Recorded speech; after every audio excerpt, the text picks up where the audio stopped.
السلام علیکم ورحمۃ اللہ۔ ویڈیو آپ نے بھیجی ہے مفتی طارق مسعود صاحب کی، یہ ان کے بال نظر آ رہے ہیں۔ پہلی بات تو یہ ہے کہ اتنے لمبے بال رکھنا یہ عورتوں کی مشابہت ہے۔ سنت یہ ہے کہ اگر مرد بال رکھتا ہے سر کے بڑے تو وہ کندھوں تک ہوں، کندھوں کو چھو رہے ہوں، اور مفتی صاحب کے جو بال ہیں وہ ماشاءاللہ کندھوں سے کافی نیچے آ رہے ہیں، تو کسی بھی مرد کے لیے زنانہ مشابہت اختیار کرنا باعث لعنت بھی ہے اور حرام بھی ہے۔ اللہ تعالیٰ مفتی پر اپنا رحم فرمائے، ان کو سمجھ عطا فرمائے۔ پھر مفتی طارق مسعود صاحب گلہ کر رہے ہیں، آپ کہتے ہو کہ دیوبندی جو ہے وہ حنفی ہیں اور یہ گمراہ ہیں، تو اگر ایسا ہے تو جو سعودی کے علماء ہیں جو حنبلی المسلک ہیں وہ کیوں گمراہ نہیں ہیں؟ اللہ اکبر! سن لو میرے پیارے بھائیو، کان اچھی طرح کھول کر کے، حنفی گمراہ نہیں ہیں۔ حنفی جو ہیں وہ اہل حق ہیں۔ اللہ اللہ اللہ! حنفی جو ہے نا وہ اہل حق ہیں، حنفی وہ گمراہ نہیں ہیں۔ اور لطیفہ سن لو کہ یہ جو دیوبندی بریلوی ہے نا، قسم اللہ کی یہ حنفی نہیں ہے۔ اللہ اکبر! اتنی بڑی بات ہے، بس میں دوبارہ نہیں دہراتا، اسی جملے کو آپ خود بار بار سننا میں کیا کہہ گیا ہوں۔ حنفی وہ ہے جو قرآن اور حدیث کی پیروی کرتا ہے۔ حنفی وہ ہے جو امام اعظم ابو حنیفہ رحمۃ اللہ علیہ کے قول کے خلاف اگر قرآن کی آیت پا لیتا ہے اور امام الانبیاء ختم الرسل محمد رسول اللہ صلی اللہ علیہ وسلم کی حدیث پا لیتا ہے تو امام کا قول چھوڑ دیتا ہے، یہ ہے حنفی۔ اب یہ ہمارے بھائی صاحب مفتی طارق مسعود صاحب گلہ کرتے ہیں کہ پھر آپ اپنے ساتھ حنبلی کیوں نہیں لگاتے ہو؟ بھئی لگائیں، ہم ابھی لگا رہے ہیں۔ محمد اقبال حنفی، محمد اقبال حنبلی، محمد اقبال مالکی۔ اللہ اکبر اللہ اکبر! تو یہ ہے اصلی حنفی کہ جب قرآن اور حدیث آ جائے، قول امام جو قرآن اور حدیث کے خلاف ہے آپ اسے چھوڑ دیں، اسے کہتے ہیں حنفی۔ اب معاملہ اور مسئلہ ہے کہ جناب سعودی کے لوگ حنبلی المسلک ہیں جی، تو پھر ان کے ساتھ ہم گمراہ کا لقب کیوں نہیں لگاتے؟ دیکھیں، اس لیے نہیں لگاتے کہ پہلی بات تو یہ ہے کہ یہ مفتی طارق مسعود صاحب نے یہ بات ذکر کر دی۔ امام احمد ابن حنبل رحمۃ اللہ علیہ امام اہل حدیث تھے، بلے و بلے ہیں، ویسے تو سارے ائمہ اہل الحدیث تھے، لیکن احمد ابن حنبل رحمۃ اللہ علیہ تو اسپیشلی وہ اہل حدیث ہی تھے۔ ان کی فقہ جو ہے وہ قرآن اور حدیث سے مربوط ہے، مزین ہے، اور یہاں فقہ حنفی کے اندر ہوئی ہوئی ہوئی ہوئی ہوئی دنیا جہان کا کیلو کال ہیں۔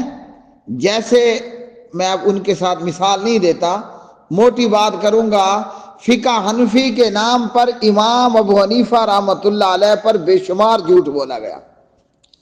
امام صاحب بیچارے کے فرشتوں کو نہیں معلوم ہوگا جو کچھ انہوں نے امام ابو حنیفہ کے ذمہ لگا رکھا ہے۔ تو جو حنبلی فقہ ہے وہ قرآن اور حدیث سے مزین ہے، نمبر ایک بات۔ دوسری بات یہ ہے کہ دیکھیں، وہ حنبلی اگر کوئی کہتا ہے کہ وہ حنبلی ہیں تو وہ اس لیے گمراہ نہیں ہے کہ میں نے خود فضیلت الشیخ عبدالعزیز بن عبداللہ بن باز رحمۃ اللہ علیہ کو پڑھا، اور خیر میں یہ سوال و جواب کے سیشن کے تحت ان کے بہت سارے فتاویٰ پڑھ چکا ہوں، بہت سارے فتاویٰ۔ اللہ اکبر اللہ اکبر! میں جب کسی کے سوال کے جواب کے لیے رہنمائی لیتا ہوں تو میں جہاں دیگر علماء کرام کو دیکھتا ہوں پڑھتا ہوں تو میں وہیں پر ابن باز رحمۃ اللہ علیہ کو بھی دیکھتا ہوں پڑھتا ہوں۔ پتہ ہے میں نے ابن باز کو کیا پایا؟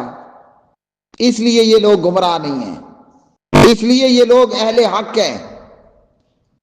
ابن باز رحمۃ اللہ علیہ کہیں حج اور عمرے کے مسائل کے اندر یا کسی اور مسئلے کے اندر ایک جگہ پر لکھواتے ہیں کہ ایسا ہے کہ اس میں احمد ابن حنبل رحمۃ اللہ علیہ کا یہ قول ہے، اور اس میں نبی کریم علیہ السلام کا فرمان یہ ہے۔